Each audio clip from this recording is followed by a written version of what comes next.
Melvina. Okay, so let's start at the beginning. Not the beginning of the novel, but the beginning of the process. So I'm sitting in Rockville and I'm having lunch with Sharon Downey.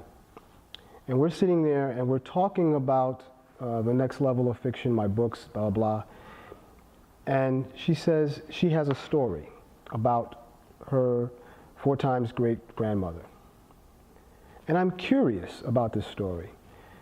And as Sharon begins to talk about her grandmother, I realize this is not only a story, this could be a novel, this could be a movie.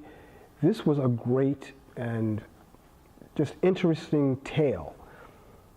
So I proceed to convince Sharon, and then later on Brandon Massey, to let me write this story, to tell the tale of Melvina Massey. What I did then was to create the synopsis, this summary of the whole thing. And within a day or two, they come back to me and say, hey, this is great, go for it.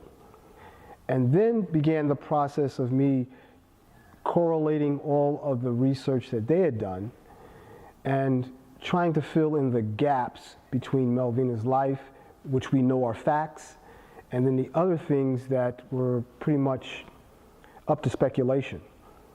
So, for instance, Melvina gives birth to her only son that we know of in 1858. Then there's a gap between 1858 and 1875, where we don't hear or see anything else about Melvina. And that's where I wanted to focus in on, is to fill in those gaps.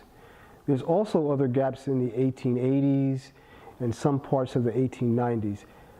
So the story itself is a tale that fills in the gaps between the facts of Melvina's life.